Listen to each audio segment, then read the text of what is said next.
ಈ ಮನೆ ನೋಡಿದ್ರೆ ಅಲ್ಲಿ ಪ್ರಾಣಿಗಳು ಕೂಡ ವಾಸ ಮಾಡಲಿಕ್ಕೆ ಯೋಗ್ಯ ಇಲ್ಲ ಅಂತ ಅನಿಸ್ತಾ ಇದೆ. ಹಾಸನ ಜಿಲ್ಲೆಯಲ್ಲಿ ಮನಕಲಕುತ್ತೆ ಈ ಕುಟುಂಬದ ಸ್ಥಿತಿ. ಸುತ್ತ ಮನೆ ಇಲ್ಲದೆ ಕುಟುಂಬಸ್ಥರು ಪರದಾಟ ನಡೆಸ್ತಾ ಇದ್ದಾರೆ. ಕೇಳೋರಿಲ್ವಾ ಹಾಗಾದ್ರೆ ಈ ಸಮಸ್ಯೆನ? ಮಳೆ ಗಾಳಿ ಬಂದ್ರೆ ಸಾಕು ಕುಟುಂಬದ ಸ್ಥಿತಿ ಹೇಳತೀರದ್ದು.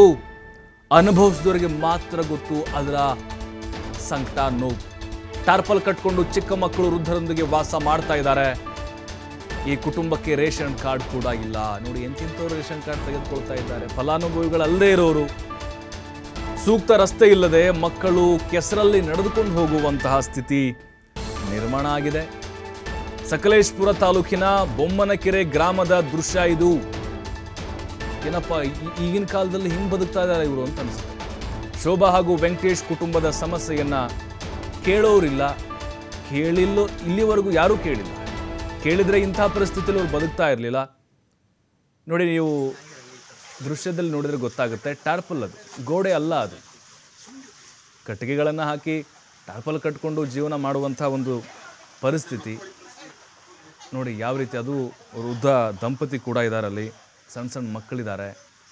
ಧಾರಾಕಾರವಾಗಿ ಮಳೆ ಬೇರೆ ಬರ್ತಾ ಇದೆ. ಅಕ್ಕಪಕ್ಕ ಯಾವುದೂ ಮನೆ ಇಲ್ಲ ನೋಡಿ. ಅದರಲ್ಲಿ ಕರೆಂಟ್ ಅದು ಹೆಂಗೆ ಜೀವನ ಮಾಡ್ತಿದ್ದಾರೋ ಗೊತ್ತಿಲ್ಲ ನಮಗೆ. ಸಿಕ್ಕಾಪಟ್ಟೆ ಕಷ್ಟ ಆಗ್ತಾ ಇದೆ. ರೇಷನ್ ಕಾರ್ಡ್ ಕೂಡ ಇಲ್ಲ ಅವ್ರಿಗೆ.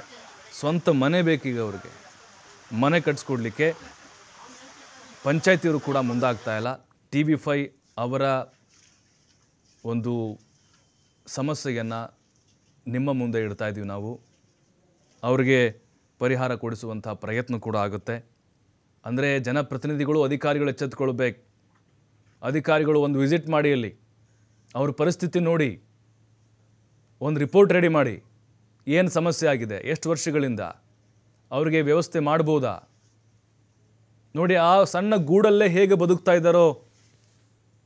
ನಿಜಕ್ಕೂ ನಮ್ಮ ಅಧಿಕಾರಿಗಳ ಈ ಕೆಲವೊಂದಿಷ್ಟು ವರ್ತನೆಗಳಿದಾವಲ್ಲ, ನಾಚಿಕೆ ಆಗಬೇಕು ಅಂಥವ್ರಿಗೆಲ್ಲ.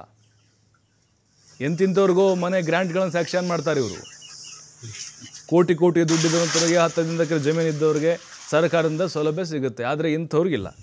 ಯಾರು ಮೂಲ ಫಲಾನುಭವಿಗಳಿದಾರೋ, ಯಾರು ಅಲ್ಲಿ ನಿಜಕ್ಕೂ ಕಷ್ಟ ಅನುಭವಿಸ್ತಾ ಇದ್ದಾರೆ ನೋಡಿ. ಅಲ್ಲೆಲ್ಲ ಸಣ್ಣ ಸಣ್ಣ ಮಕ್ಕಳೆಲ್ಲ ಪಾಪ ಸ್ಕೂಲ್ಗೆ ಹೋಗ್ತಾ ಇದ್ದಾರೆ, ನಡ್ಕೊಂಡು ಹೋಗಬೇಕು ದಟ್ಟ ಕಾಡಿನ ಮಧ್ಯೆ. ಅದರಲ್ಲೂ ಈ ಮನೆ ಟಾರ್ಪಲ್ ಮನೆ, ಅದು ಮಳೆ ಬಂದರೆ ಕತೆ ಮುಗಿದೇ ಹೋಯಿತು. ನರಕ ಯಾತನೆ ಅನುಭವಿಸ್ತಾ ಇದ್ದಾರೆ. ಆದಷ್ಟು ಬೇಗ ಅಧಿಕಾರಿಗಳು ಮೊದಲು ಹೋಗಿ ಅವರ ಸಮಸ್ಯೆಯನ್ನು ಕೇಳಿ.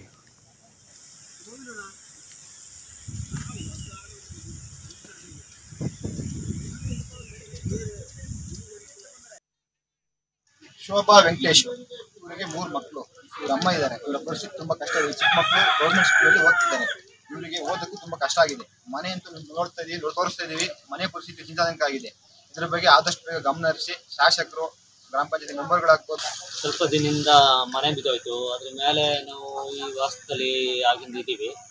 ಮನೆ ಬಿದ್ದೋದ್ಕಿಂತ ಈ ಆ ಕಡೆ ಸೋರ್ತಾ ಇದೆ. ತುಂಬಾನೇ ಟಾರ್ಪಲ್ಲಿ ಹೊಡೆದ್ರೆ ಏನು ನಿಲ್ತಿಲ್ಲ ಗಾಳಿ ಮಳೆಗೆ. ಹಂಗಾಗಿ ಭಾರಿ ಒಳಗಡೆ ಏನು ನಿಲ್ಲಕತ್ತಿಲ್ಲ, ಕೂರಕತ್ತಿಲ್ಲ, ಮಲಗಕತ್ತಿಲ್ಲ. ಭಾರಿ ತುಂಬಾನೇ ಇದಾಗ್ತದೆ. ಅಮ್ಮ ಪೇಷಂಟು, ಅವರು ನೋಡ್ಕೋಬೇಕು. ಮಕ್ಕಳು ಸ್ಕೂಲಿಗೆ ಹೋಗ್ತವೆ, ಅವ್ರನ್ನೂ ನೋಡ್ಕೋಬೇಕು. ತುಂಬಾನೇ. ಮತ್ತಷ್ಟು ಮಾಹಿತಿ ಪ್ರಕಾಶ್ ನೀಡ್ತಾರೆ. ಪ್ರಕಾಶ್, ನಿಜಕ್ಕೂ ಆ ದೃಶ್ಯಗಳಲ್ಲಿ ನೋಡಿದ್ರೇ ನಮಗೆ ಒಂದು ರೀತಿ ಮನಸ್ಸು ಕರಗಿ ಬಿಡುತ್ತೆ. ಏನಪ್ಪ ಎಂಥ ಪರಿಸ್ಥಿತಿಯಲ್ಲಿ ಬದುಕ್ತಾ ಇದ್ದಾರೆ. ನಾನು ಹತ್ತಿರ ಹೋದರೆ ಮುಗಿದೇ ಹೋಯ್ತು ಕತೆ.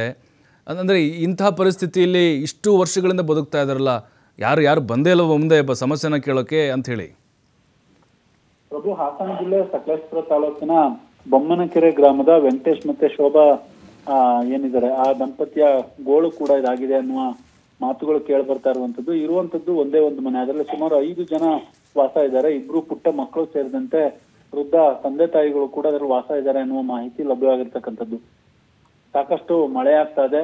ಆ ಮಳೆ ಹಿನ್ನೆಲೆಯಲ್ಲಿ ಆ ದೃಶ್ಯಾವಳಿಗಳನ್ನು ಸಂಪೂರ್ಣವಾಗಿ ನೋಡ್ಬೋದು.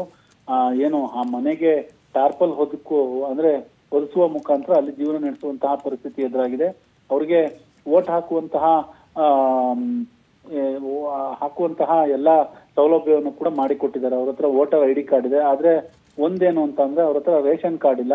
ಗ್ರಾಮ ಪಂಚಾಯತಿಗೆ ಹೋದ್ರೆ ಗ್ರಾಮ ಪಂಚಾಯತಿಯಲ್ಲಿ ಅಧಿಕಾರಿಗಳು ಕೂಡ ಸರಿಯಾಗಿ ಸ್ಪಂದಿಸ್ತಾ ಇಲ್ಲ ಅನ್ನುವ ಮಾಹಿತಿ ಲಭ್ಯವಾಗಿರ್ತಕ್ಕಂಥದ್ದು. ಇವತ್ತಿನ ಮಾಹಿತಿ ಪ್ರಕಾರ ಎಲ್ಲೋ ಒಂದ್ ಕಡೆ ಮನೆ ಬೀಳುತ್ತೆ, ಓಕೆ ಅದು ಕೊಟ್ಟಿಗೆ ಬಿದ್ದೋಗುತ್ತೆ. ಅಂತಹ ಮನೆಗಳಿಗೆ ಫೋಟೋ ತೆಗೆದು ಅಧಿಕಾರಿಗಳು ಅವರಿಗೆ ಹಣ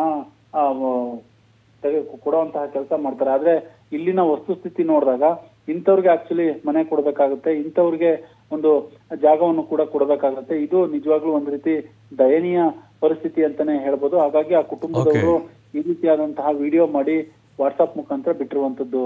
ಪ್ರಭು, ಥ್ಯಾಂಕ್ ಯು ಪ್ರಕಾಶ್ ಮಾಹಿತಿಗಾಗಿ.